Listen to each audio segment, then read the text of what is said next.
On est là. On termine, on se décontracte, voilà. Merci encore d'être là aussi nombreux ce soir pour quasi clôturer ce festival. On va accueillir quelqu'un qu'on a déjà vu. Rien que cette année, on l'a déjà vu 2 fois sur scène pour faire le traducteur. C'est pour vous dire à quel point il fait partie de la famille. Non seulement il fait partie de la famille, mais ils font partie de la famille, lui et son épouse. On va accueillir Giovanni Passerini. Giovanni Passerini du restaurant Passerini à Paris. Giovanni, Bonsoir. quel plaisir d'être sur scène avec vous tous. Bonsoir messieurs. On a amené l'équipe parce qu'on a pas mal de choses à cuisiner, Ok. quelque chose à expliquer, et donc comme ça j'aurai des mains qui vont travailler. Giovanni, à ma place. l'année dernière, tu étais ici sur cette scène, Ouais. quelques semaines avant l'ouverture du restaurant qui porte votre nom, à toi et ton épouse Justine. Ouais. Qui doit être quelque part. Elle est où, là-bas. Justine? Ah, ils sont là. Elle est là-bas, avec toute l'équipe. Évidemment, c'est un moment particulier, l'ouverture d'un restaurant. Toi et moi, on avait eu l'occasion de passer pas mal de temps là-dessus, puisqu'on a fait finalement un chemin sur cette ouverture avec Omnivore, où on a pu suivre les étapes, les doutes, les hauts, les bas. Et puis le moment de l'ouverture est arrivé, forcément avec tout ce que ça veut dire. Et quand tu es venu ici sur scène l'année dernière pour présenter cette nouvelle vision de la cuisine Passerini, il y avait encore plein de choses à imaginer. Où est-ce qu'on en est 1 an plus tard? Ce que je peux dire, est-ce que c'est un restaurant en devenir? On est encore dans la réflexion. C'est que je peux dire que en ce moment, le travail que je suis encore en train de faire, on a déjà discuté, c'est les lâcher prise. Lâcher prise dans le sens que on a voulu créer un restaurant avec Justine où on avait vraiment envie d'y aller. C'est quelque chose qu'on a vu d'ailleurs pendant ces 3 jours, Ouais. le plaisir. Quelque Voilà. chose qui est autour de penser aux clients. Et parfois, exactement, pour aller vraiment vers les clients, un cuisinier qui a mon passé, donc Rino, c'était même pas la haute gastronomie, mais c'est quand même un restaurant Qui a marqué son temps. Voilà, qui avait l'assiette elle était très soignée, l'emplâtement faisait vraiment gaffe, la construction même des plats, c'était des plats qui faisaient partie d'un menu dégustation. Comme on verra maintenant, je vais vous montrer quelques petits plats qu'on fait maintenant, construire un plat à la carte, c'est complètement différent. Et sous la carte, quand on doit adresser 100 grammes de pâte fraîche, on ne peut pas aller joli. Je suis passé de dresser avec ça à dresser avec ça. C'est pas évident. Non. C'est pas évident. Il faut être. On voit quelques images derrière. Hein. Voilà, ça c'est un peu le sens de ce qu'on fait aussi aujourd'hui. Vous voyez, on est parti vraiment aussi sur une idée de partage. On a essayé de redonner un peu de confort aux clients, soit en termes de choix. On est passé maintenant, c'est pas que je le refuse, mais je suis devenu 100% carte. Parce que je pense que les gens ils s'attendaient ça de moi aussi. J'ai senti un peu la responsabilité de prendre un peu cette direction, voilà, cette direction. Et c'est ça aujourd'hui que j'aime voir. C'est pas forcément beau, mais beau dans le sens esthétique, beau dans la faute mais c'est les tables sont vivantes. En fait. Et ce partage qu'on a réussi à introduire dans notre carte, en fait, anime les soirées. Je trouve que la nourriture aujourd'hui, dans notre restaurant, il prend la juste place. C'est bon, parce que évidemment, je ne peux pas parler mal de ma nourriture, mais c'est un endroit de vie, On ne doit pas expliquer aux clients tous les différents éléments qui sont dedans, surtout sur les plats de partage. Je trouve que c'est très joli d'amener cette belle pièce au milieu de la table. Et puis, je trouve que parfois, imaginez qu'il y a une table où ça ne se passe pas forcément bien. Ils sont 4, peut-être qu'ils ne se connaissent pas trop bien, il y a un moment, il y a quelques petits silences. Du moment où tu as un plat partagé avec 3-4 garnitures, tu me passes l'aile, tu me passes la cuisse, tu me passes la garniture, un peu de sauce, et tu vois tout de suite cette interaction, et tu vois vraiment les gens sourire. Mais c'est un processus duquel je ne suis pas encore au but, parce que on ne sait pas encore s'il faut pousser un peu plus vers la tradition, vers la simplicité, ou s'il ne faut pas complètement lâcher les côtés un peu plus soignés. Donc on est encore en train de devenir. C'est un restaurant qui a quelques mois, il y a moins d'un an d'ouverture. Donc cette lâcher prise, c'est un processus que voilà. Et Mais qu'est-ce qui s'est passé dans ta vie entre je suis devenu papa. Bon, on peut l'applaudir déjà, et on peut la dire Justine aussi qui est dans la salle. Ouais. Surtout elle, parce que voilà. Et vraiment, cette envie d'avoir un endroit de vie, c'est devenu pour Justine et moi très important. Passerini, c'est votre nom, c'est un restaurant familial. Familial. En fait, on n'a rien inventé, on a simplement fait un restaurant. C'est un peu à l'italienne. C'est un peu à l'italienne, même si on se trouve à Paris, dans un contexte plus urbain qu'est l'Italie, parce que même les grandes villes d'Italie, ils maintiennent un caractère paysan. Il fallait introduire en fait une dimension plus urbaine à cet restaurant. Donc on a les pièces à partager, la canette à partager, on la mange pas en Italie. C'est pas quelque chose de. Peut-être. Je pense qu'il peut commencer. Ouais, je pense aussi. Passer fazoï. On fait comme si on commande. Alors, la table A, vous êtes combien 1500. 1500 couverts, ça marche. Allez, on passe les fagioli. Pasta fagioli. Alors, passe fagioli, c'est un des plats base. Vous savez que les pâtes, il y a des pâtes, la pasta asciutta, c'est ce qu'on connaît tous, les spaghettis, voilà. Et les pâtes, il y a aussi des pâtes mouillées, sont les minestre. Les plus populaires, c'est les minestrone. Et la pasta fagioli, c'est probablement un des peu recettes en Italie qu'on mange à toutes les latitudes de l'Italie et à chaque région, il la fait différemment. Donc pâtes et haricots. Hein. Exactement. Alors, on va voir. Flavio, s'il y a des choses à faire passer de l'autre côté, on n'hésite pas, parce que là, ils sont tous cachés derrière, les gars. Ouais. Alors, là, on a. Ça, c'est des haricots qui sont extraordinaires, qui en fait, il vient... Tu veux chaud ou pas très chaud? Ouais, chaud, assez chaud. Voilà, qui vient de la région de Campanie, d'un village qui s'appelle Controne. Je les trouve extraordinaires. Donc on les a fait simplement cuire dans un consommé de tourteau, tout simplement. La pasta fagioli, en fait, ça se fait comme ça. C'est une partie de ces haricots, ils sont ensuite mixés pour épaissir un tout petit peu la donc tu ajoutes la pâte de haricots mixée à la sauce. Moi, j'ai essayé de la refaire, cette recette, mais je ne suis pas réussi. T'as pas réussi? Non, en fait, j'ai oublié peut-être certainement d'ajouter. J'ai mixé directement dans la casserole, moi. Ah, mais tu peux le faire, hein. Ouais, ça ne marche pas complètement. Ouais. Après, on a mené ça, 7 poivrons séchés, qui est... Planche. On ne va pas respecter forcément le temps de cuisson des pâtes, parce que sinon, voilà. Ça, c'est un poivron séché qui vient de la même région, du même coin des haricots. C'est un poivron crusco. Normalement, les gens, ils les frient. Ils les mettent sous des spaghettis à l'ail. Donc il est assez souple encore. Hein. Ouais, c'est très souple. Donc c'est un poivron, donc c'est pas un piment, donc ça pique pas. Et évidemment, il est doux. Nous, on l'a simplement réhydraté. Je vous montre ce que ça donne. On les a coupés et réhydratés. Ça donne un peu ça. Je sais pas si ça se voit. Si, c'est bien, c'est bien. Ok, super. On ajoute un tout petit peu à la base des pasta fagioli. Et en fait, on est passé vraiment à une cuisine qui est empirique. Je ne sais pas combien de grammes je mets. Je vais et j'essaie de cuisiner un peu avec, comme la grand-mère. Rien n'est pesé, en fait. C'est ça qui est extrêmement amusant de cette cuisine-là. C'était pas le cas au Rhino? Pardon? C'était différent au Rhino? Oui, c'était un peu différent. D'accord, il y avait quand même une envie de précision. Voilà, on était un tout petit peu plus précis, mais c'est une autre façon vraiment de cuisiner. Je vous fais un exemple, la tripe. Les tripes. Nous, on fait les tripes à la romaine. Vous avez vu un peu le travail sur la tripe, c'est très italien. Les tripes à la romaine, parfois, il y a des gens qui me demandent la recette. Mais en fait, ça n'existe pas de recette. Ça dépend de l'âge de l'animal, de la texture, s'il faut la cuire plus, s'il faut la cuire moins. Donc, on ajoute un peu de bouillon, on ajoute un peu de sauce tomate. Ça dépend vraiment de... Et cette côté... un peu empirique, je trouve ça magnifique. C'est vraiment on n'est plus dans la chimie. C'est pas 100 grammes de ça avec 250 grammes de ça pendant tant de temps. Et la cuisine italienne est beaucoup comme ça. Mais Passerini est un restaurant italien? Elle a une âme italienne, évidemment. Je me suis beaucoup plus décomplexé par rapport à ça. La surprise passe aussi pour ça.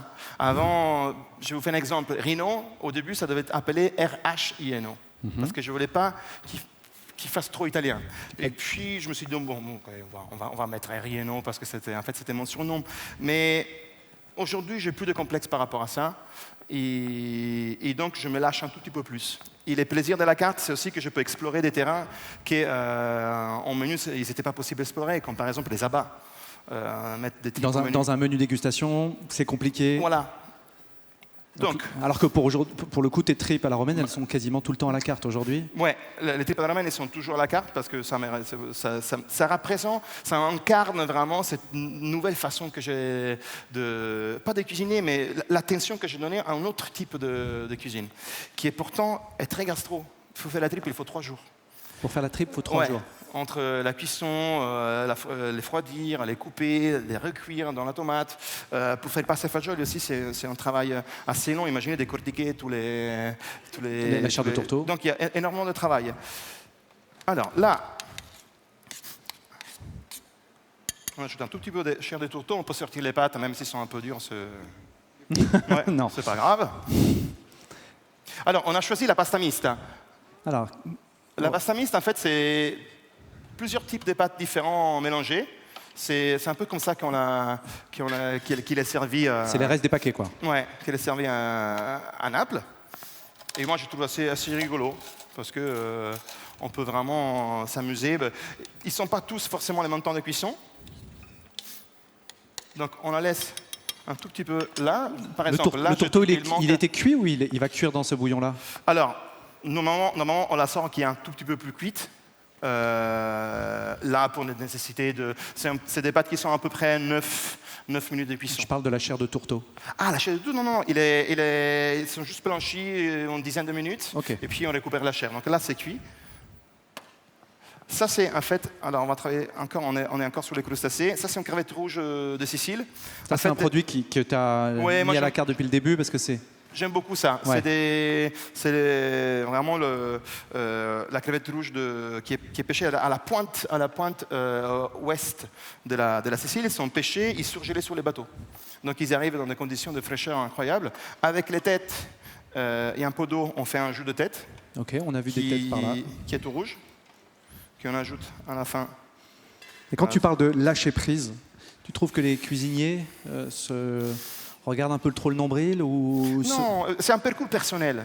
C'est plutôt une étape de ta vie dont tu parles. Voilà, c'est un parcours personnel donc ça me regarde dans ces moments. Ça a beaucoup à voir aussi avec... Ça demande beaucoup d'efforts parce qu'en fait, cette générosité qu'on offre aujourd'hui aux clients demande aussi un effort particulier aussi à tous mes cuisiniers. On ajoute un peu de persil haché. Et donc, on fait des services qui sont franchement très compliqués. Imaginez de faire sortir pour une grande tablée en même temps un turbo qui a cuit entier, une canette on va la démonter après en canette, chacun avec des garnitures différentes, avec des pâtes qui marchent en même temps et un risotto peut-être. Je les rends fous, les gars. C'est normal, ils se fatiguent. Et après, ce que ça me fait sentir un peu coupable, c'est que c'est moi le premier à bénéficier de cette générosité parce que tout le monde me dit merci Giovanni, t'es généreux. Et eux, ils sont en train de s'inspirer derrière parce qu'en fait, c'est des services qui sont assez atypiques. On est passé du menu fixe dans une petite cuisine à une carte assez extrême. Et moi, quand je vous parle de dresser la louche, on dresse à la louche. C'est meilleur à la louche. Hein. Ça, c'est peut-être mon plat préféré maintenant. Au restaurant? Au restaurant, ouais.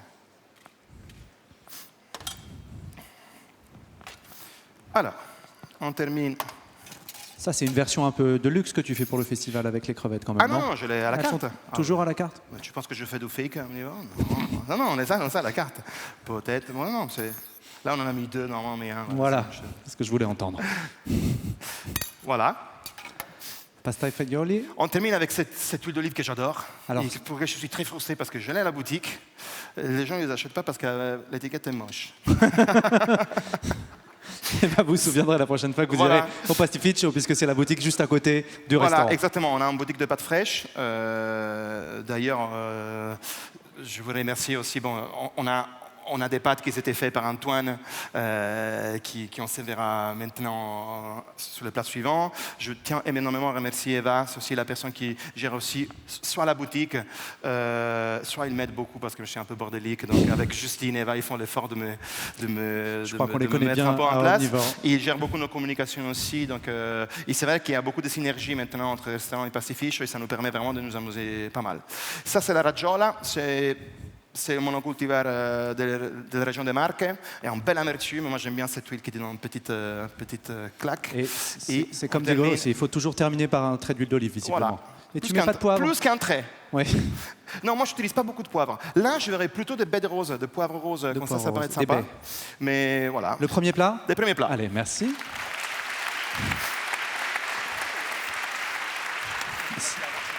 C'est un des plats les plus généreux et gourmands qu'on puisse avoir en ce moment sur Paris, à mon avis. Alors, ça, on va faire évidemment encore des pâtes parce que je sais que les gens ils attendent ça de moi, donc je vais faire des pâtes. Ouais.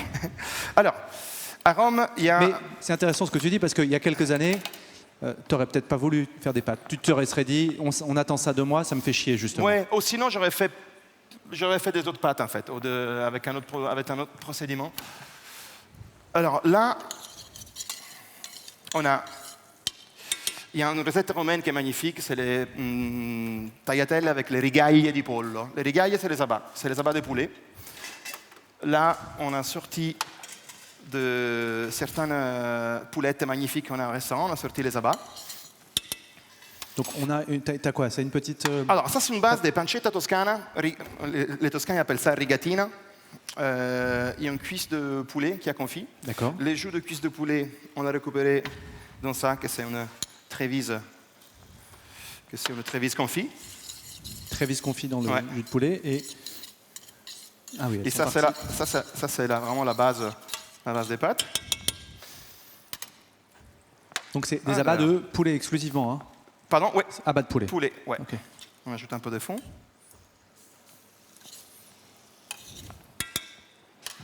Padellino, portalo qua.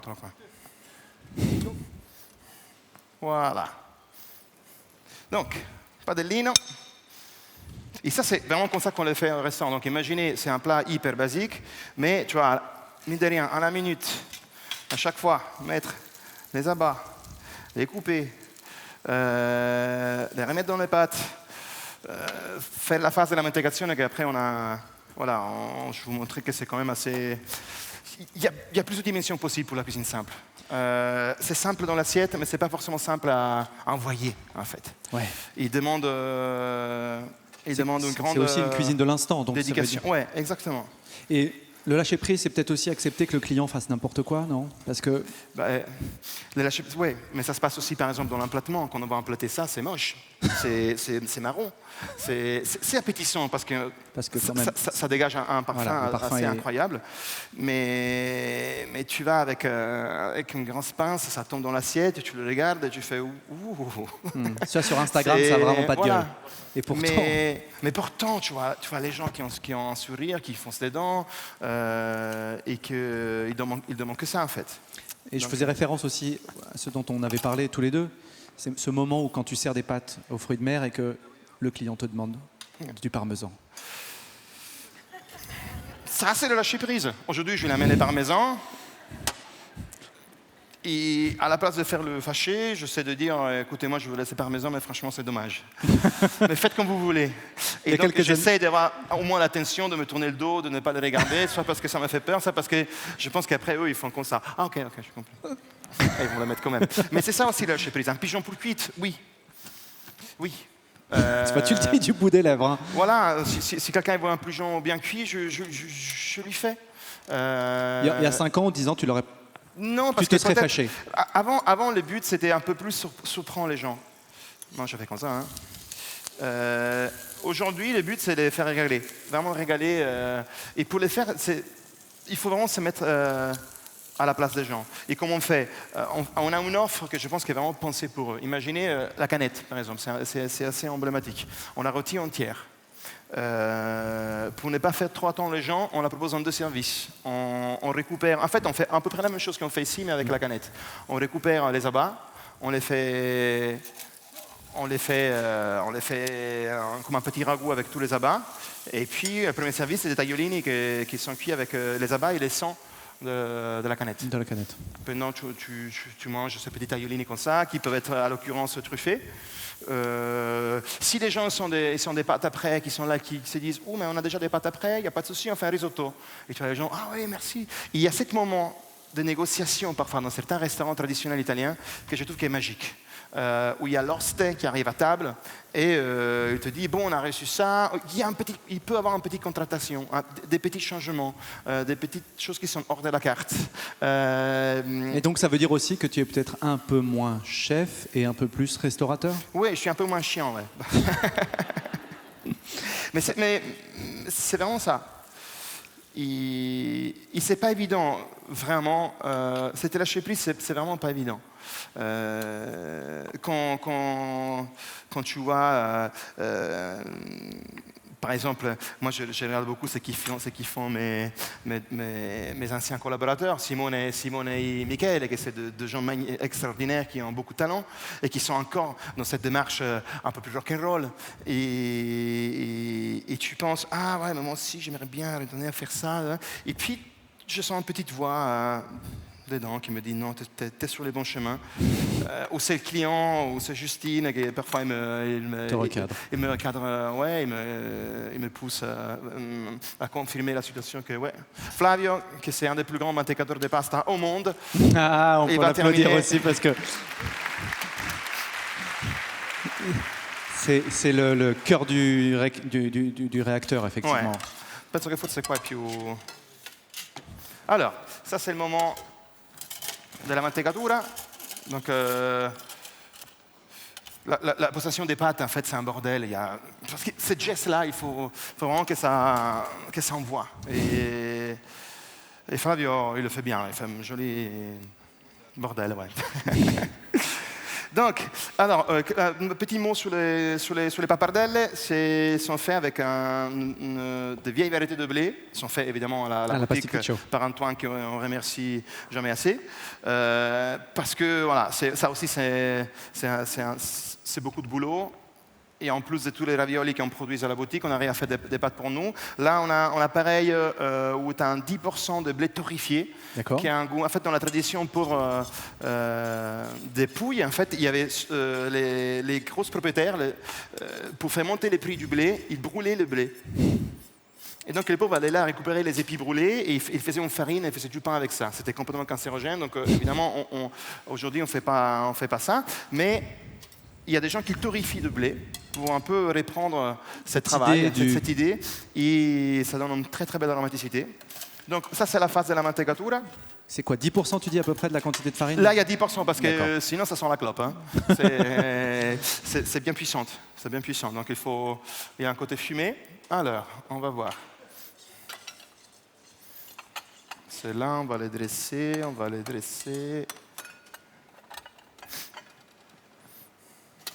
Je dirais peut-être ici, ouais. Et j'ai des gestes que j'ai perdus. Par exemple, je ne fais plus à chaque fois tous les bords des assiettes. Ça commence, cette lâcher prise commence avant, vraiment, tu passes, tu repasses, et là, tu mets ton parmesan, il t'envoie. Et c'est pour ça qu'on t'est habitué à une certaine façon de travailler. Là, j'ajoute un tout petit peu de vinaigre.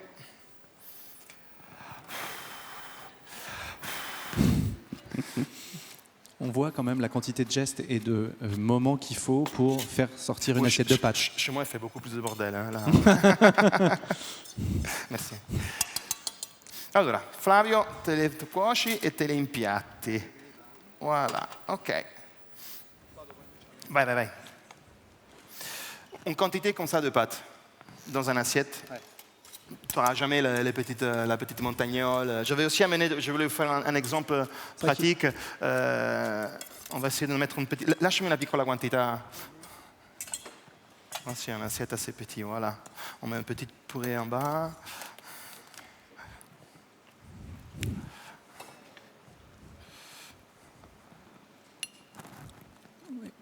Tiens, tu veux bien qu'on fasse ça là devant? Oui.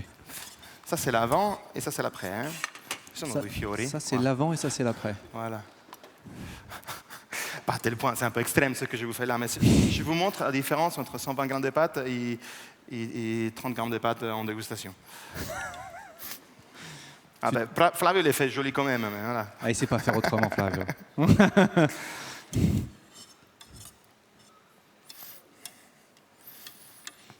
Et ça n'existe plus chez toi? No, ça maintenant, prendi un po' di salsetta, schioppaci sopra. Ça, c'est un exemple. Si les pâtes tombent comme ça, on ne va plus les rechercher. Ouais. C'est plus le cas. On s'en fout? On s'en fout. Ouais. On a envie de le faire bien, mais ça ne change rien par rapport à l'intention et au goût. Ouais. Okay. Aujourd'hui, ça, c'est envoyé comme ça. Un peu de voilà. Aujourd'hui, ça, c'est envoyé comme ça. Ah oui. On a oublié. On met un tout petit peu d'abat là-dessus. Et voilà. Des pâtes aux abats. Parpadelle. Mais là, il y a tout. Regardez la cuisson, les abats ils sont cuits à la minute, ils restent rosés, ils sont faits avec amour sur une petite poêle en fer avec le thym, les citrons. Vas-y, tu sais quoi, il te reste 5 minutes. Non, allez. 5? On a déjà... Il est où le canard? Ouais. Canard. Flavio, il va faire Flavio fait le truc joli, moi je veux couper le canard. Donc, ça c'est un caneton mi-sauvage de Pierre Duplantier. Ça, tu te fous de toi-même là. Ouais, là je me fous de moi-même, ouais. Un peu de sauce. On ajoute un tout petit peu de fleurs de moutarde. On met quelques fleurs de chou aussi, de chou violet. Ce passerini là, il a disparu, c'est ça? Et on noie une neige de parmesan et tu me fais... Famille la belle... Voilà. L'anti-assiette de passerini.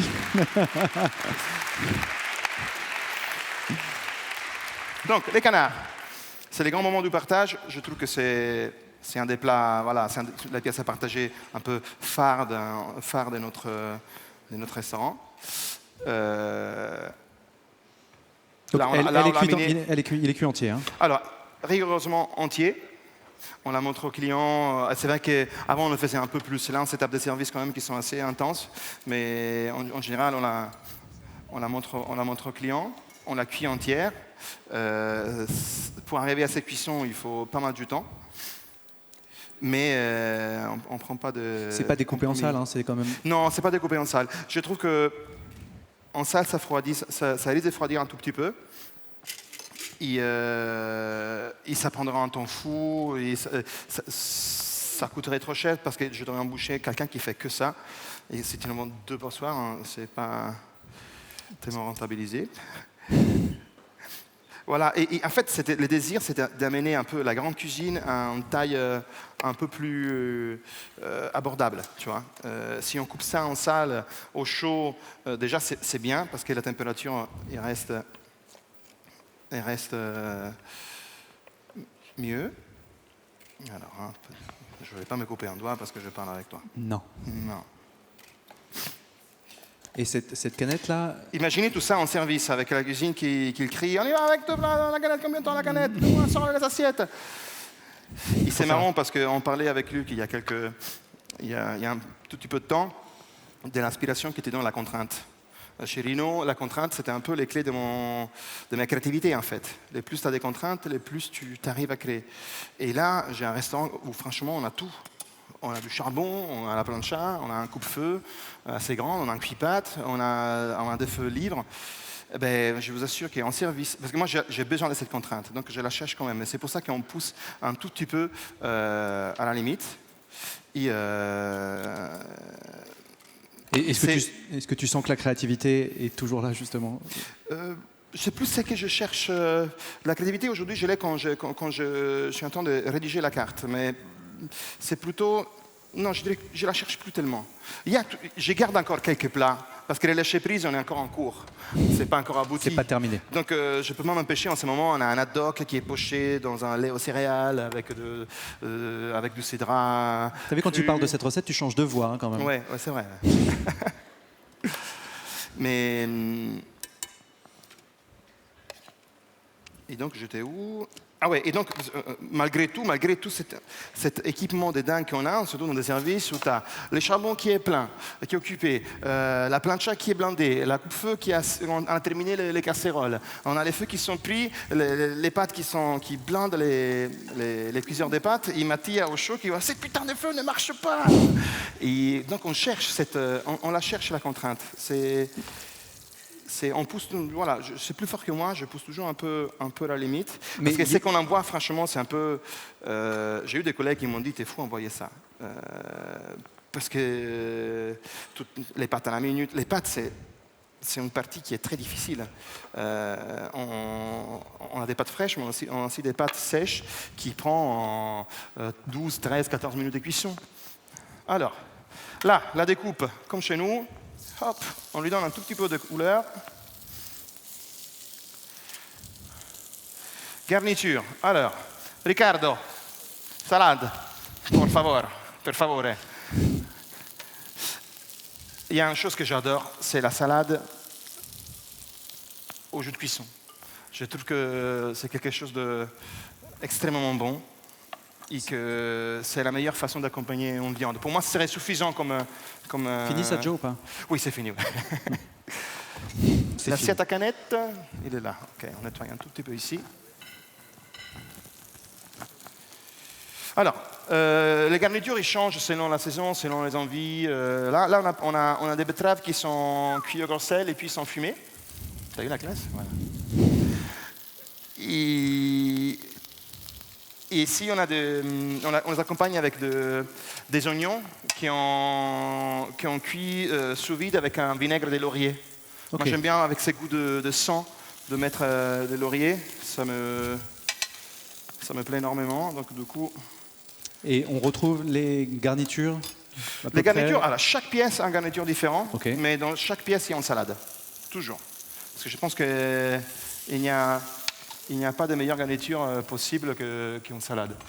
Pour une viande, hein. C'est mon goût. Moi, si c'était pour moi, je prendrais vraiment la viande couverte de salade.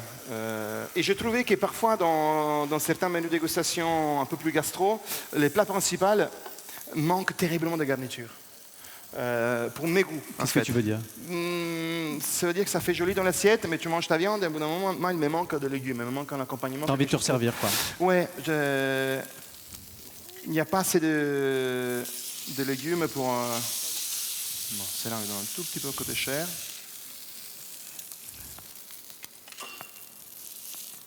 À ce moment-là, normalement, on la passe un tout petit peu sous les feux de bois. On va pas avoir le temps, autant te le dire. On va pas avoir le temps, c'est pas grave. Là, on prend la Trévise, on la lucide juste un tout petit peu dans la garniture.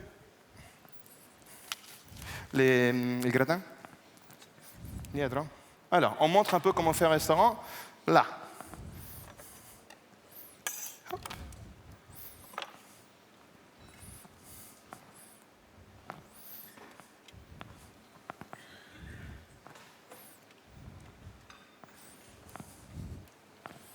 Merci. On récupère les deux petits filets. Ah, il y a quand même un joli travail de dressage. Hein. T'as vu? Quelle délicatesse. Non, mais imaginez vraiment ça en service, quand c'est...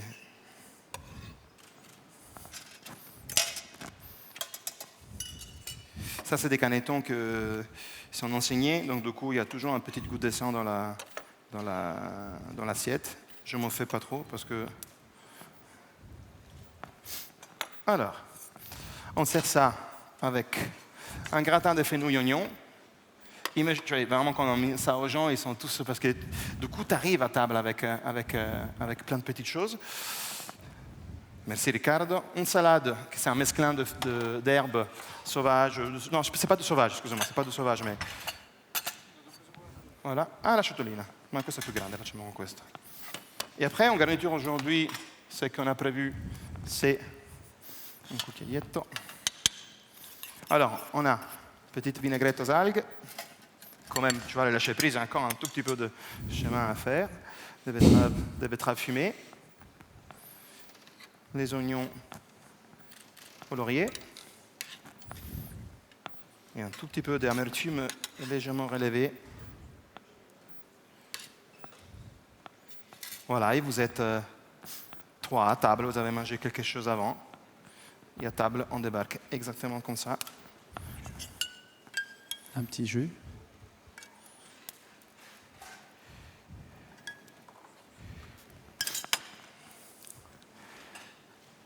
Service. Et voilà, et service. Merci beaucoup.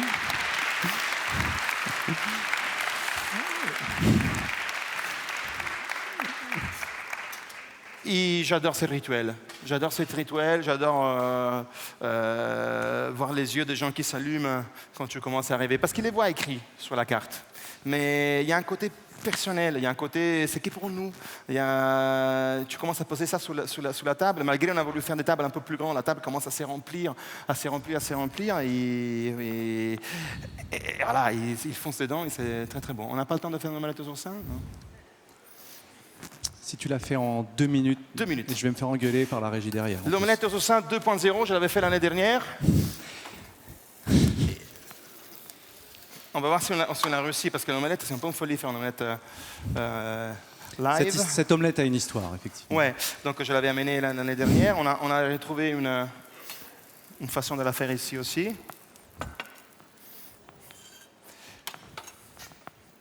Quand je dis 2 minutes, c'est vraiment 2 minutes. Hein, je devrais... Si, non, mais ça prend... Ça chauffe là? Oui, ça fait tout.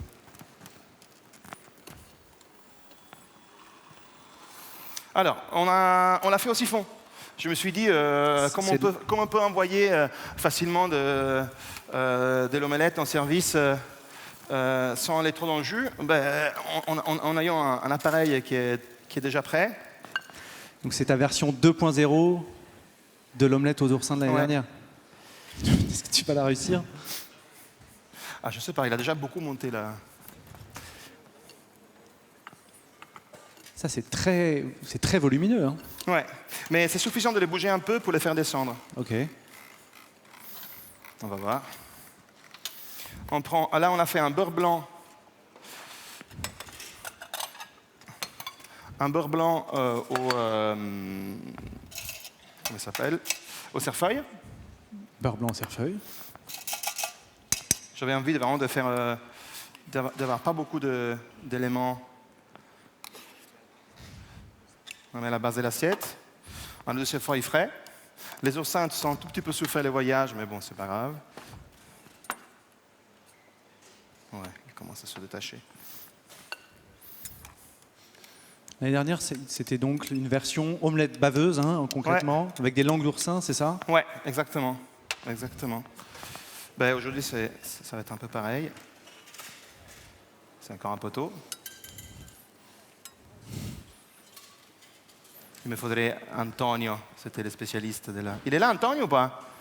Je sais pas, est-ce qu'Antonio est là? Pas. 2 secondes. On termine avec... On pourrait peut-être essayer de faire une autre version. Une diversion? Ouais. Bon, je vais la tourner comme ça. Hein. C'est un peu plus baveuse que... C'est un peu une omelette norvégienne, hein? Hein? Presque un peu une omelette norvégienne. Ouais.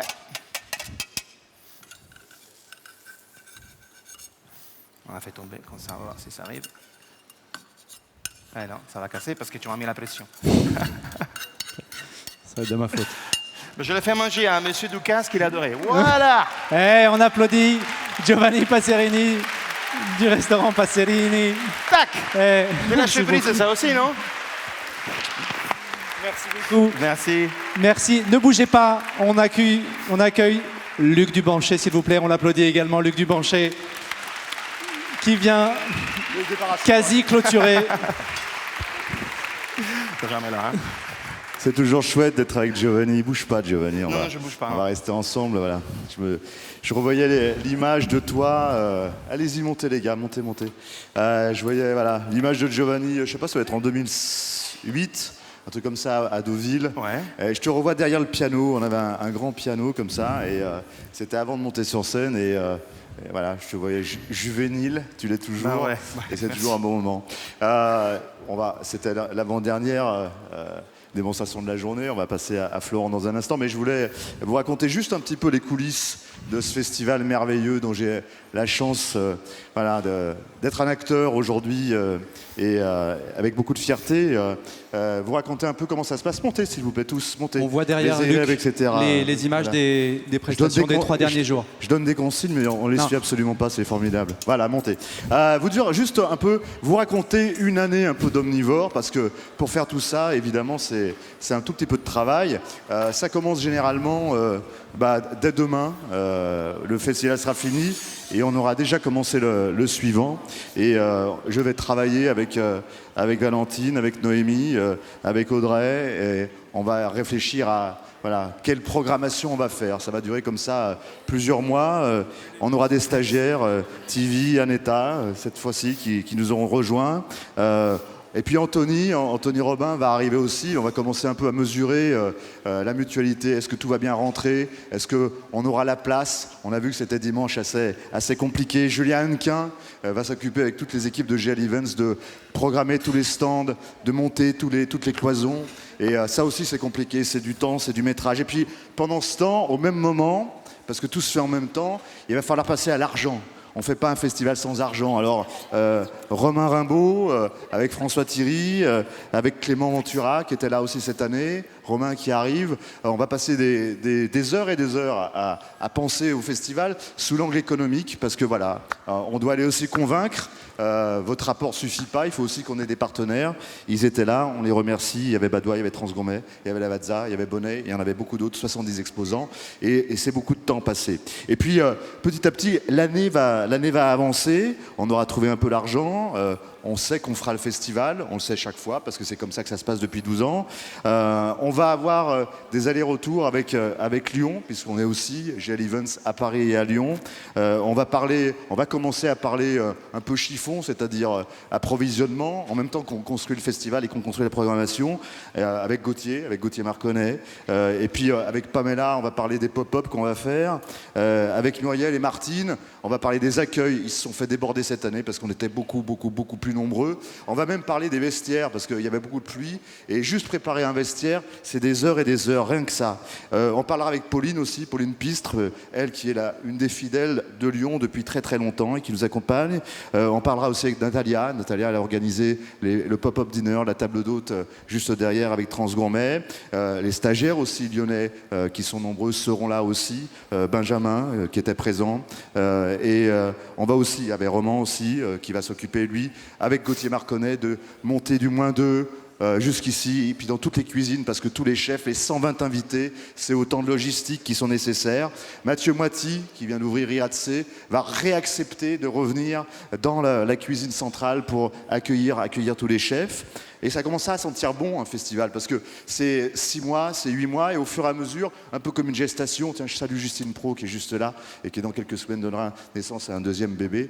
La gestation, c'est aussi le plaisir de partager et d'accoucher pour vous ce festival. Ça commence à sentir bon, et donc du coup, on reverra comme ça passer Gilles Cousin, le réalisateur, Laureline Reynaud, ça fait pour Gilles, je crois, 11 ans qu'il réalise le festival, avec les équipes ici, les équipes de Glave, tous ceux qui sont derrière les caméras, et qui vont pendant les 3 jours occuper toutes ces scènes, et c'est aussi du boulot. Et puis tout d'un coup, je vais appeler, alors on les voit toute l'année parce que on fait aussi le footbook. Je vais aller appeler Boris Corellian. Je vais lui dire, Boris, t'es prêt à repartir? Et je crois qu'il me dira oui, parce que ça s'est très très bien passé. Je vais appeler Sylvie Berkovic, qui était sur la scène avant-garde, et je crois qu'elle repartira aussi parce que ça s'est bien passé. Je vais appeler Jean-Pierre Montanet. Je vais lui dire la scène territoire. On aura peut-être modifié 2-3 petites choses. Il reviendra aussi. Marie-Laure Fréchet, elle me dira encore, il faut pousser les murs parce qu'il y a trop de monde au sucré. Et moi je dirais, je peux pas pousser les murs. Et on recommencera exactement comme avant, même si rien n'est jamais pareil. Stéphane Méjeunesse viendra sur la scène artisan. on aura encore le plaisir d'accueillir des gens exceptionnels qui viennent de toute la France et qui viennent partager ce moment fabuleux. Ce sont des producteurs. Ils retournent après tous dans leurs petites entreprises, dans leurs fermes. Et je pense qu'ils pensent à nous aussi tout au long de la journée.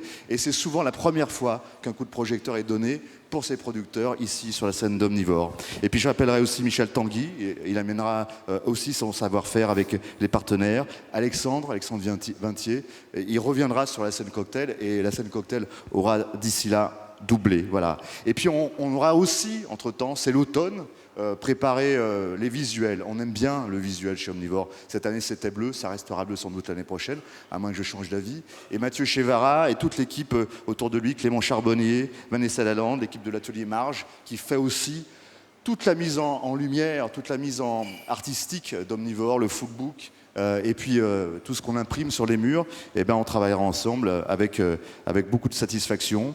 Julien continuera son travail, Romain aura terminé encore et encore les derniers partenariats.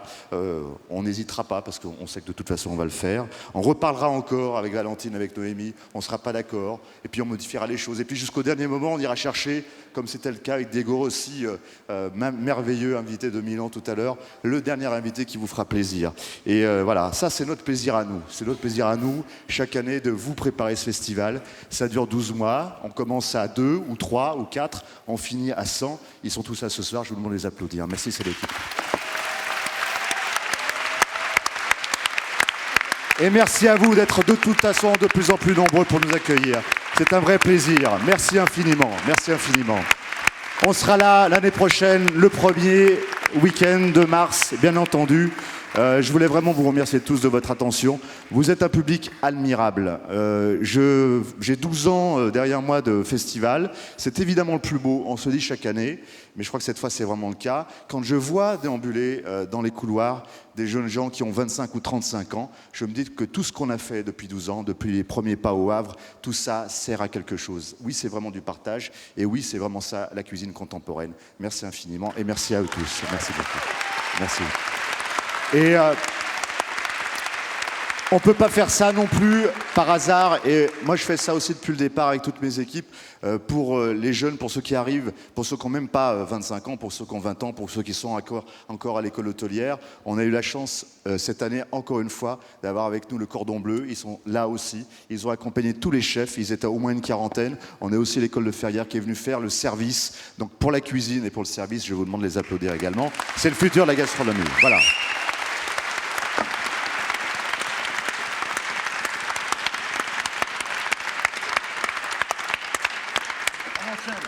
Et le festival n'est pas terminé, il reste encore une démonstration, on va libérer la scène et on va accueillir dans 3 minutes Florent Laden pour le bouquet final. A tout de suite.